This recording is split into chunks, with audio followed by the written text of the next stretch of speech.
Dear students, today I am going to explain how to understand physics concept.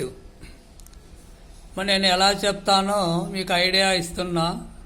నేను lesson చెప్పేటప్పుడు ఒక formula derive చేయాలనుకోండి. For example KE equal to ½ mv². Formula derive చేస్తాను. చివరిలో formula రాసేటప్పుడు kinetic energy of a moving body అని చెప్పి formula రాస్తాను. అలానే మీరు క్లాసులో కూడా సార్ చెప్పేటప్పుడు ఫార్ములా రాస్తారు.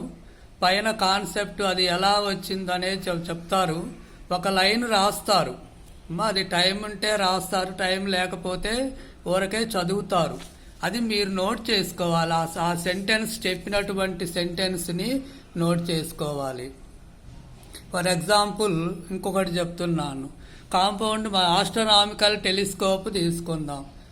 Magnifying power of astronomical telescope దాంట్లో 2 కేసెస్ ఉన్నాయి. Image at near point, image at infinity. Formula రాసేటప్పుడు ఇమేజ్ ఎట్ నియర్ పాయింట్ అని రాస్తాను. Magnifying power of astronomical telescope when image at near point అని సెంటెన్స్ రాసి formula రాస్తా నేను. సరే సార్ వాళ్ళకి అలా కుదరలేదనుకోండి, వాళ్ళు ఇలా చదివైనా చెప్తారు. మీరు అప్పుడు ఆ ఫార్ములాకు పైన ఆ సెంటెన్స్ని రాసుకోవాలి. మీరు చదివేటప్పుడు కూడా ఆ ఫార్ములాతో పాటు ఆ సెంటెన్స్ను కూడా నేర్చుకోవాలి. ఇప్పుడు అట్లా మీకు లెసన్లో 15-20 ఫార్ములాలు వచ్చాయనుకోండి. ఆ 15-20 ప్రాబ్లమ్స్ ఫార్ములాలకి ఇవి ఎలా వచ్చాయో ఒక ఐడియా కోసం తెలుసుకోండి. పైన సెంటెన్స్ మాత్రము రాసుకోవటం మర్చిపోకూడదు. సెంటెన్స్ రాసుకోవాలి ఫార్ములా పైన. మీరు చదివేటప్పుడు ఫార్ములాతో పాటు సెంటెన్స్ కూడా నేర్చుకోవాలి. అప్పుడు మీరు వాటిని ప్రాబ్లం చదువుతున్నారనుకోండి, చేసేటప్పుడు ప్రాబ్లం సాల్వ్ చేసేటప్పుడు మీకు ఆ సెంటెన్స్ అక్కడ కనిపిస్తుంది. చివరిలో find the magnifying power of astronomical telescope when image at infinity అని కనిపించింది అనుకోండి, డైరెక్ట్గా m ఈక్వల్ టు FO/FE అనేటువంటి ఫార్ములాని అప్లై చేయొచ్చు. అసలు ఏ ప్రాబ్లంకి ఏ ఫార్ములా వాడాలో అనేది తెలిసినట్లయితే అసలు ప్రాబ్లం అంతా సాల్వ్ అయినట్లే. ఇప్పుడు మనము ఏదో ఒక ఊరు వెళ్తున్నాము, మనం బస్ స్టాండ్కి వెళ్ళాము, ఏ బస్సు ఎక్కాలో తెలిసింది. ఇక బస్సులో ఎక్కి కూర్చున్నాము అనుకోండి, కొంచెం అటో ఇటో మన ఊరు చేరుస్తాడు.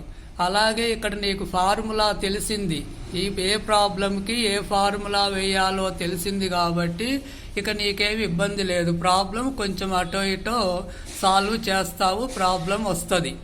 అది అంటే ఇప్పుడు నీకు అలా చేస్తున్నావనుకో, నీకు ఒక కాన్ఫిడెన్స్ వస్తుంది, నేను ప్రాబ్లం చేయగలుగుతున్నాను అనేటువంటిది. అప్పుడు నీకు కాన్సెప్ట్ అనేది కొంతవరకు అర్థమవుతున్నట్లు అనమాట. అలా కొన్ని ప్రాబ్లమ్స్ చేయగలుగుతున్నావు అనుకో, ఇక నీకు కాన్సెప్ట్ అనేది దానిపైన క్లారిటీ వస్తుంది. ఏ ప్రాబ్లంకి ఏ ఫార్ములా వాడాలో అనేది తెలుస్తుంది. కానీ ఎక్కువ మంది పిల్లలు ఏం చేస్తారు, ఫార్ములాల వరకు నేర్చుకుంటారు. పాపం కష్టపడి అన్ని ఫార్ములాలు బాక్స్లో రాస్తారు కదా మాస్టారు, అవన్నీ బాక్స్లో పెట్టుకుంటారు, అన్ని నేర్చుకుంటారు. కానీ వాళ్ళకి తర్వాత వస్తారు మళ్ళా, సార్ ఇక్కడ ఫార్ములా రాసాం, ఏ ఫార్ములా దేనికి వాడాలో అర్థం కావట్లేదు సార్ అని వస్తారు. ఇంకా అక్కడే కదా పాపం వాళ్ళకి అదే ప్రాబ్లం. ఏ ఫార్ములా తెలియకపోతే ఇంకా ప్రాబ్లం ఎలా వస్తుంది? అలా కొద్దిసేపు ఏదో ఒక ఫార్ములా వేసి ట్రై చేస్తారు. అలా ట్రై చేస్తారు, ప్రాబ్లం రాదు. కొద్దిసేపటికి రాకపోయేసరికి ఇంత టైం వేస్ట్ అయిపోయింది, రావట్లేదులే, అప్పుడు వేరే సబ్జెక్ట్ చదువుకున్నా కూడా మనకు బెనిఫిట్ ఉంటుంది, ఎక్కువ మార్క్స్ వస్తాయని చెప్పేసి అలా నెగిటివ్ ఒపీనియన్కి వస్తారు. కొందరు ఫిజిక్స్ చదవటమే ఇంకా మానేస్తారు. అలా ఉంటే ఎట్లా? ఫిజిక్స్ లేకుండా మెడికల్ సీట్ రావటం అనేది ఇంపాసిబుల్ కదా. కాబట్టి అట్లా ఉండొద్దు. మీరు బీ పాజిటివ్, కరెక్ట్, పాజిటివ్గా ఉండండి, పాజిటివ్గా ఆలోచించండి. ఫార్ములాతో పాటు పై సెంటెన్స్ తప్పకుండా చదివినట్లయితే మీకు ఏ ఫార్ములా అప్లై చేయాలో ఏ ప్రాబ్లంకి అనేది తెలుస్తుంది. ప్రాబ్లం ఈజీ అయిందో చేయటం వచ్చిందనుకోండి, మీకు ఒకసారి దాని మీద ఈజీ కాన్సెప్ట్ మనసులో పడింది అనుకోండి, ఇక ఈజీ అని ఇక మీకు చదవటం కూడా ఈజీ అయిపోతుంది. అట్లా మీరు పాజిటివ్గా ట్రై చేసినట్లయితే తప్పకుండా మీకు ఫిజిక్స్ అర్థమవుతుంది, ఈజీగా వస్తాయి. నా క్లాసులో ఇలానే చేస్తాను. ఫార్ములాతో పాటు అది నేర్చుకోమని చెప్తాను. ఇంకా ఒక ప్రాబ్లం ఇచ్చి ఇలా అప్లై చేయాలని అలా చేపిస్తాను. అలా చాలామంది పిల్లలు నా క్లాసులో ఫిజిక్స్ అనేది ఈజీగా అని ఫీల్ అవుతూ వాళ్ళని ఇలా మోటివేట్ చేస్తూ ఫిజిక్స్ వైపుకు ఇంట్రెస్ట్ ఉండేటట్టుగా చేస్తాను. కాబట్టి మీకు ఇంకా ఏమన్నా డౌట్లు ఉన్నట్లయితే నాకు ఫోన్ చేయండి. ఎలా ఫాలో కావాలో నేను క్లియర్గా మీకు ఐడియా ఇస్తాను. ఇంకా నా నెక్స్ట్ వీడియోలో హౌ టు సాల్వ్ ప్రాబ్లమ్స్, అసలు అదే మెయిన్ కావాల్సింది అనే దాని మీద వీడియో ఇస్తాను. ఎవరైనా ఇంకా ఛానల్ సబ్స్క్రైబ్ చేసుకోకపోతే చేసుకోండి. మీ ఫ్రెండ్స్కు షేర్ చేయండి. ఇలా విషయం చెప్పండి.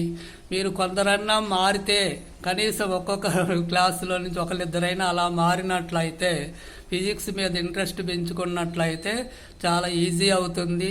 నాకు చాలా హ్యాపీ అవుతుంది. నాకు అదే హ్యాపీ అన్నమాట. కాబట్టి మీరు ఫిజిక్స్ని ఇంట్రెస్ట్గా చేసుకోవటానికి నా వంతు ఏమైనా మీకు హెల్ప్ కావాలంటే తప్పకుండా ఫోన్లో చేయండి. నేను కాంటాక్ట్ చేస్తాను. ఆన్సర్ మీకు ఇస్తాను, తప్పకుండా ఇస్తాను. మన ఛానల్ సబ్స్క్రైబ్ చేసుకోండి. నెక్స్ట్ ఛానల్లో నెక్స్ట్ వీడియోలో హౌ టు సాల్వ్ ప్రాబ్లమ్స్ అనేది క్లియర్గా ఇస్తాను. Thank you. All the best.